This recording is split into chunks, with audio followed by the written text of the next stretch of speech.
Listen, this is a simple message, but I want you to internalize it. Stop putting a limit on yourself. We've all heard phrases like aim high or the sky's the limit, but here's the deeper truth. The only real limits we have are the ones we impose on ourselves. If you genuinely think you're only fit to work in a supermarket, then you're right. That belief will frame your reality. On the other hand, if you decide you can do something extraordinary, build a business, become a world famous artist, change your community, there's no reason that can't be a truth. It's not about ignoring reality. It's about realizing that you can forge your own reality. Reality is malleable under the influence of your mindset. Look, we don't usually wake up one morning and decide, I think I'll hold myself back today. It happens gradually. Maybe you failed a test at school when someone said, you're just not the academic type, and it stuck. Or you tried launching a business that never got off the ground and you concluded, I guess I don't have what it takes. But over time, these moments shape a narrative of what we tell ourselves. I can only go this far. Then there's an influence of people around us. Friends, family, teachers, neighbors might encourage us to be realistic, which can sometimes mean don't aim too high. Instead, play it safe where we're comfortable. And it's tempting to stay in that zone because fewer risks, fewer possible failures. But what if you're also cutting yourself off from all the amazing things you could achieve if you allowed yourself a dash of what people call delusion? So let's talk about the word delusion, which usually has a negative ring. But think about anyone who's done something truly groundbreaking. The Wright brothers. The Wright brothers wanted to fly at a time where people literally laughed at the idea of powered flight. Steve Jobs was told personal computers, no one will want those. Yet here we are, witnessing how they reshape the world. At the start, these pioneers probably sounded delusional, like they were ignoring obvious limitations, and maybe they were. But that so-called blind faith gave them a fuel to keep going, when logic might have told them to stop. That's the kind of magic trick. If you let your logic overshadow every grand idea, you may never even attempt what could transform your life. Sometimes asking yourself, why not me, can lead to some remarkable things. One sec, I seem to charge this. Oh. I'm professional, but I don't care. I could start again, but I'm not. When I say the only limits we have are ones we place on ourselves, I don't mean external circumstances don't matter. Of course, things like money, time, obligations can of course slow you down, but have you noticed how two people from similar backgrounds can end up worlds apart? Simply because one believed there was more out there, while the other believed there wasn't. Belief drives action, and action changes outcomes. If you've convinced yourself you're only good enough for a dead-end job, you might never apply for a promotion or start that Etsy store you've been dreaming about. Meanwhile, someone who sees no limit for themselves might apply to roles beyond their current experience, or pitch that half-formed business idea, or move to a new city in pursuit of something bigger. The difference is how they see themselves. Aim for the moon. I'm sure you've heard the saying, shoot for the moon or aim for the moon. Even if you miss, you'll land among the stars. It sounds cheesy as hell, but there's some real wisdom in it. If you aim ridiculously high, Say you want to write a best-selling book or become a top chef. There's a chance you might fully not get there.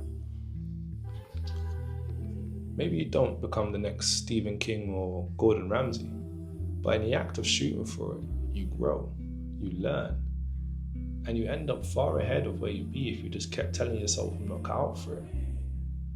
So let's say if you aim to build a multi-million-pound business and it fails, and you set up for a stable side hustle that pays the bills, allows you to travel, and have time with your wife and kids.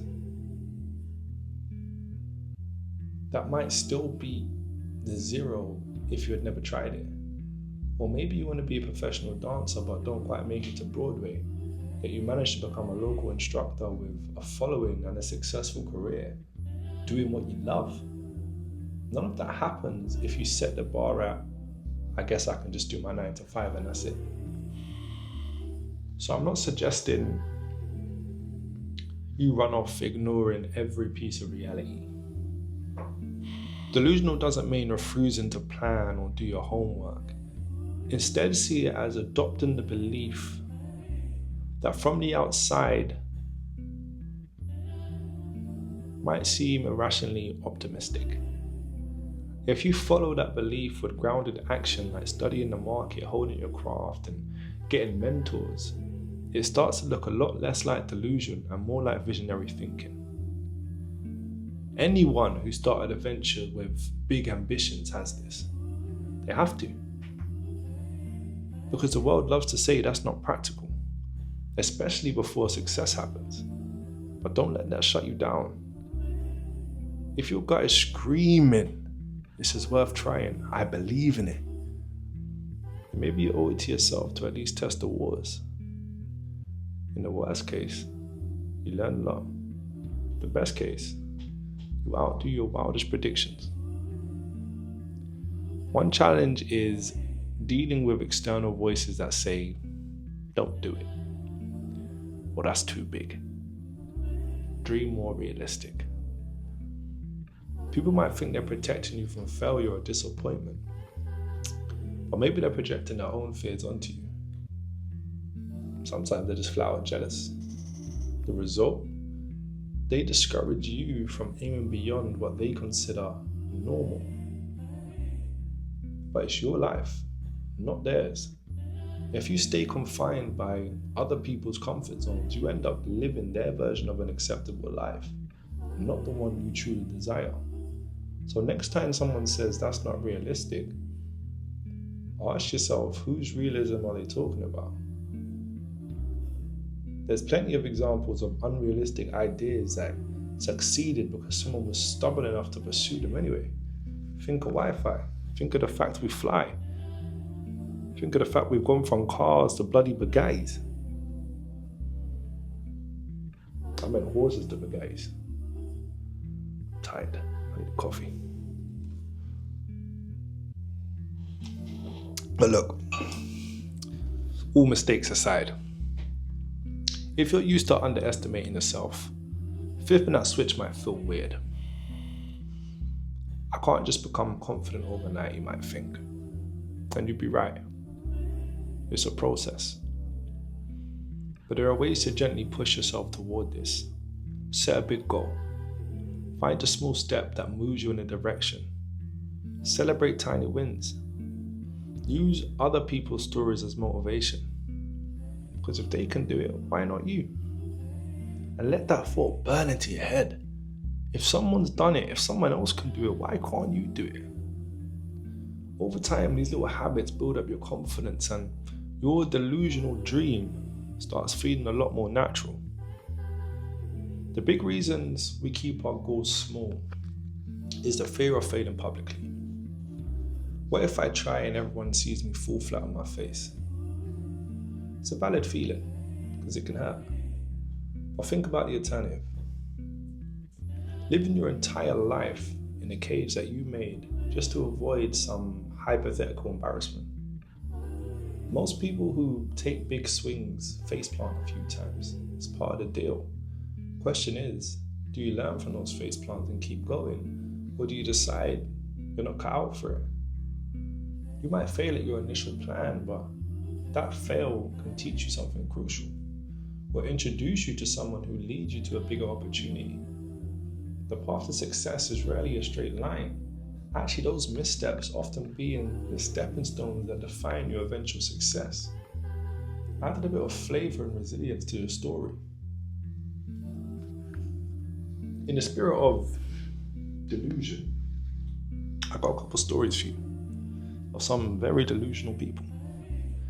Sarah Blakely, she was the lady who started Spanx with $5,000 of her own savings and zero experience in fashion. People thought she was out of depths. She probably thought that too, but she stuck to her vision. And Spanx is now a multi-million-dollar empire. J.K. Rowling, living on benefits while writing the first Harry Potter, rejected 12 times by publishers. Imagine if she thought, I'm delusional for hoping this could be something special. She didn't. She persisted. Look how that turned out. They're making a reboot. In each case, there was a moment or many moments where others thought they were naive, but they went ahead anyway, fueling themselves with the belief that maybe, just maybe, they weren't crazy after all. Look, aiming high typically involves more trials and tribulations. You're going to need grit, courage, and you're going to need resolve. But here's the funny part. Believing in something borderline delusional can actually supply you with that grit. Because there's an underlying passion, a sense of mission, or a desire to prove people wrong. That emotional fuel keeps you going when logic might say quit now. It's like you're tricking your own brain into forging ahead. You're saying, this can happen. So you keep testing theories, meeting people, pivoting strategies, until eventually results start to emerge. Once you see that first glimmer of success, your conviction grows stronger. A good question to ask yourself is, am I aiming high enough to be excited? I truly believe your goal should scare you. If your goal feels too comfortable, you might want to push them a little further. Because that excitement and fear often mean you're stretching. You're inching past your comfort zone, which is where real transformations happen. And it's okay to adjust your goals along the way.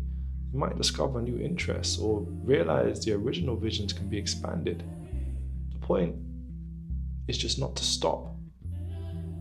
If you expect you're shortchanging yourself out of fear or complacency, it might be time to dream bigger. Often, people who limit themselves do it because deep down, they doubt they deserve more, or they feel they're incapable of more. Maybe they think they're not the chosen ones, or they're not that type of person. But nobody's stamped unworthy at birth. We all have potential. We all have talents. We all have the ability to learn. Embrace that. If you're waiting for your permission to go after something, consider this.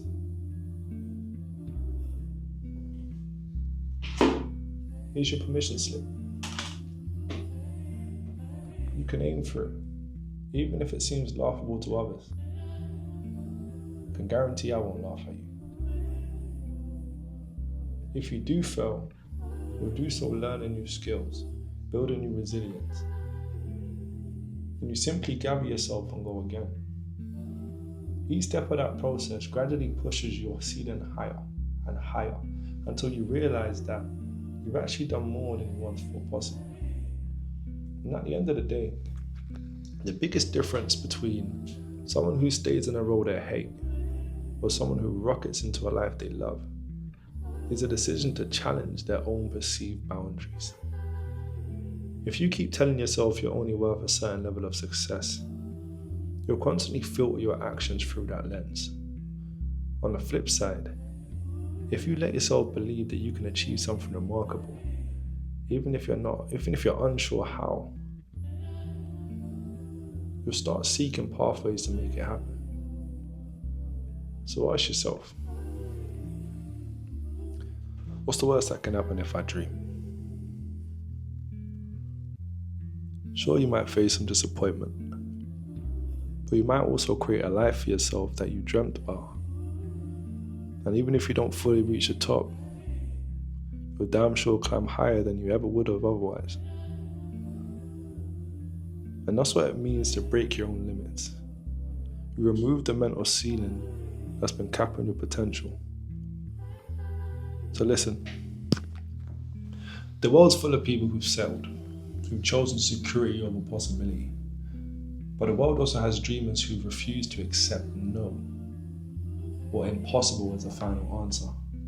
Their so-called delusions give us airplanes, smartphones, and best-selling novels, as well as revolutionary social movements. And sure, maybe you or I might not change the entire world, but we can damn sure change our own world by daring to dream. Dream something bigger than the box we've been placed in. So next time you find yourself thinking, I can only do this, I'm not cut out for that, pause, slap yourself. I don't slap yourself, but recognize that thought as a self-imposed limit and question it.